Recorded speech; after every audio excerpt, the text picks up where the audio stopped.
out of millions, God has chosen us. Di ba kita sa malipay magmamunan?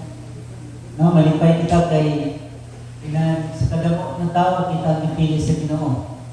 Natapos pa lang magpangunan ng aton association meeting last Sabat. No? Pasalamatan ng Ginoo na matinaugon ang aton association. Although ikaw nagkakanto, but still na ang Ginoo nagapagmamayo sa aton. So bago kita magkanto sa atong mensahe na nakagabiyon may pangunan,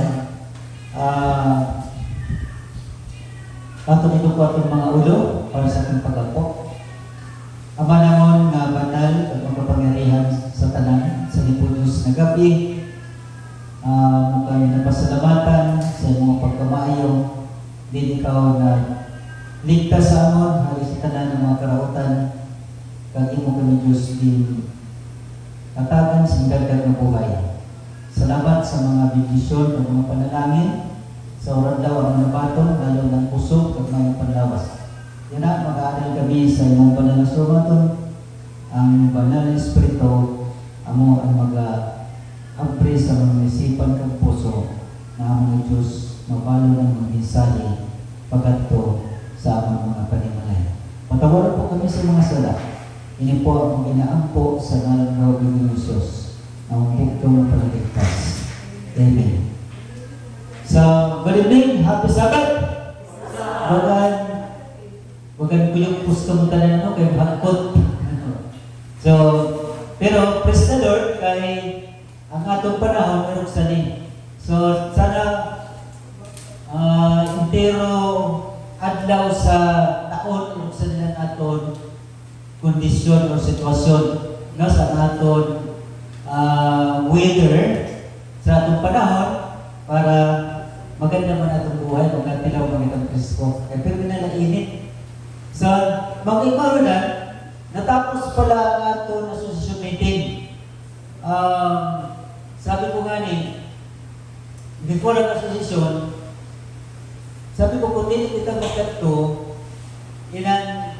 sino man magkato? Sabi ko kang Brother Ed, sabi niya, nanong kita maadaw magkato na kung magkato kita, Domingo pa na gabi, ato na kita. Ito na ang dayo, mas kagay matapos, pero hanggang Thursday na siya. No? Kaya pagka Friday, iba ng speaker. So, masabi ko saya, kung di kita magkato, sino man magkato?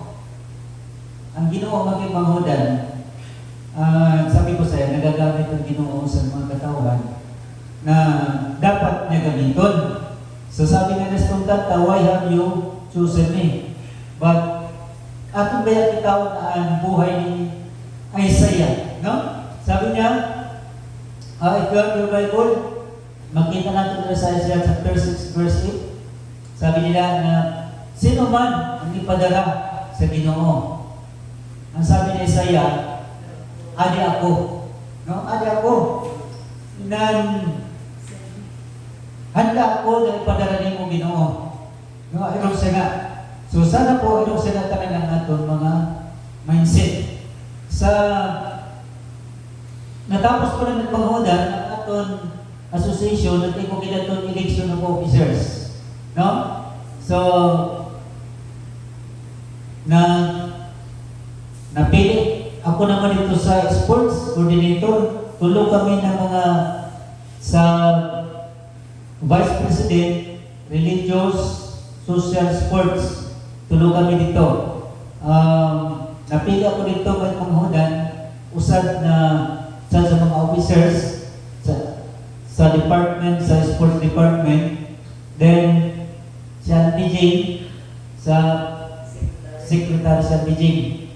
So, igwas sa iba na napili nito, pero yun ang kadamuan, bago, no? Mga bagunan na elected officer. Ang atong presidente, ang magyapon, si Hilder Edgar Cervantes. So, pagkabot ko naman sa balay, pagkabot niya, sabi niya, ako galing ang vice president dito dito sa kuwan? Sa youth? Sa ano ka na department niya? Sa NIMA. Siya yung sa Vice President. Pinangod, pasalamatan nato sa Ginoo because God has entrusted us. No? Ang Ginoo nagatiwala sa aton. Sino mang gamiton sa Ginoo kung dili kita? Nga man na tumubutang sa aton mga kaisipan. Sa nagon, pasalamatan nato na ipili kita. Dili mo kita sa na dear sa position but I believe that God has chosen us, no, to be one of His leaders. Kaya kung kaya sabi ni Prophet Isaiah, kung dili sila, ano ako Ginoo, no? At ako magpagamit sa imo. By the way, mga ang aton message sugat,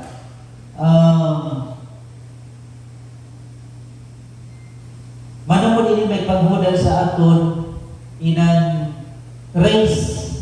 Nang race? Lumba, no? Lumba sa aton pagtuon.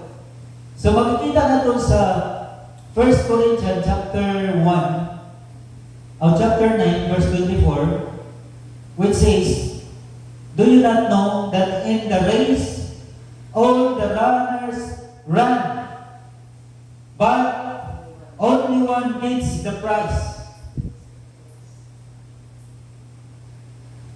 Sa race magmangudan, sa mga marathon, damo-damo na nagadalagan. Naka-join ako sa marathon sa ton inan 6 kilometers around the city lang. No, around the city. Damo-damo kami nagdalagan. Dahil ang bit ko lang ito na makasulod kami sa 10 na runners. Pero naglagpas na siguro to.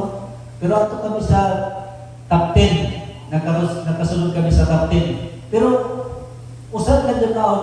Pero lang dito ka price tulo lang. Mga 500 kami ng mga runners. Sobra kami 500 siguro na runners. Pero ang ginagawa price tulo lang ngayon. So, sa ating mga pagtuon magmangudan, kailangan natin magdalagan. Kaya ang aton sa lumpa sa ating pagtuon, wala sin di kayo usad lang ang makabaton sa price. Ang makabaton, basta importante na padayon kita ng nagdalagan. No? Padayon ng nagdalagan. Kaya ang Ginoo, nag-prepare sa aton sin premyo. Naaman ng premyo ang buhay na walang katapusan. So, sa pagpanghudan ng text, this is a very short, sabi ni, in a term na risk, mga pagpanghudan, in the Bible, gigamit na siya usad na metaphor, no? Sa buhay sa mga Kristiyano. Nga nag-require siya, kailangan siya perseverance. No? Na naman ang perseverance? No? Lahutay? No? Dapat persevere. Naman dapat imo mo ipadayon. No? Imo ipadayon. Then, second, discipline. No? Disiplina. Ang ikatuloy may paghunan, focus on the ultimate goal. No, dapat makafocus kita sa aton ultimate goal. So, daron mo may paghunan sa usad na istorya sa igual sa usad na marathon o race, no? Na nangyari, then usad sa mga player dito may panghunan. Habang sila nagdalagan, pagdalagan nila, bigla tulid siya magdalagan, pero pagkatapos sa katunganan, nag-ground sa iya in ang legs. No? Wala na siya makadalakan until sa time na natumba siya ng manghudan. Pagkatumba niya, na effort siya na magbangon. Pero sa edad lumba ng manghudan, sa edad race, may nakaabot na dito sa finishing line. May usan na nanggana, usan lang talaga piliyon. Pero sa dito sa dalaga nila, ang mga nagkita kung may manghudan, nagsiriyak na sila na nisiyakan siya. Oy! Uno na! Pahingad ka na! Kay may nakauna na sa imo. Ayaw na pagpadakos. Pero ang iya sabat may manghudan, may diwali ito ka runner, naging balikan siya, gibuligan siya may manghudan sa pagtindog sa iya. Sa pagtindog sa iya, sabi sa runner natin, mga tulad kita sa iban, kaya para makapahulay ka. Sabi niya, hindi pwede. Matapos talaga ako sa akong dalagan. Kaya naman, kung siya, paghati ko sa amunasyon, gibayadan ako, gitraining ako, pero taon. Dapat tapusin ko ngayon ang akong dalagan. Dili karalo sa mga meron, kundi para ipakita ko sa akong mga kababayan na talagang ma-pursige ako na matapos ko ang akong dalagan. No? Siya uno na. Ayaw na pagpadapos, kay nakauna na. Pero ang iya sabat may pangunan, dili pwede. Kay ginabayaran ako sa pag-training ko, gipadara ako din sa akong nasyon, para ngayon, tapuson, hindi na race na kon. So, akin ang sabi ng pagpangunan, perseverance. No? Pagkali kita sa atong pag-alagad, kailangan natin ang perseverance. Inang porsigido. Dili kay duha-duha. No? Dili ka magduha-duha. Then, kaduha, kailangan natin ang disiplina. Pagkapot sa oras, sa atong pagsimba, dapat anigal kita. No? Anigal kita. Dapat disiplinado. And then, we have to focus our goal, ultimate goal. Na naman atong ultimate goal? No? Sa mga Christian, sa atong mga pag-alagad, ang atong ultimate goal is not to finish the race here on earth, but our ultimate goal is in the kingdom of heaven. Di ba? Ang amo ng atong tuyo sa atong pagtuon na padayon kita sa pag-alagad sa mga Diyos, maski pa nakikita na itong sitwasyon na bagang di na kayo ayon. Maski natumbak kita may manghudan, kailangan na itong magbangon na matapos na ngayon ang atong dalagan, ang lumpa, kaya na may manghudan, ang lumpa sa mga Kristiyano, kapalayo sa aton, wala sin mauna, wala sin maulit. Kundi kung may natumba man sa aton, atong balikan, kag atong alalayan, kag sabay-sabay magmanghudan na mag-abot kita sa aton ultimate goal. No? Mao ang kingdom of heaven. So, sabi niya, sa Hebrews may kamanghudan, chapter 12, verse 1 and 2, sabi nila sa chapter 1, basahan na ito may kamanghudan sa Hebrews, chapter 12, verse 1, sabi nila, wherefore, saying we also are compassed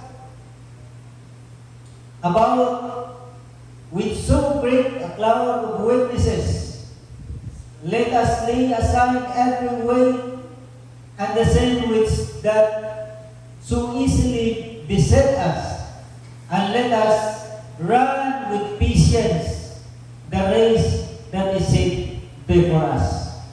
Run with patience. No? Nang habang ani kita sa atong pag-alagad, dapat mga imanghudan, pasensyoso kita.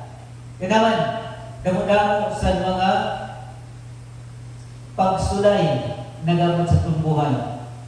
Damo-damo sa mga hadlang sa atong pagtuod na maabot sa naton kaisipan na bagan gusto na natin mag-ulong sa pag-alagad.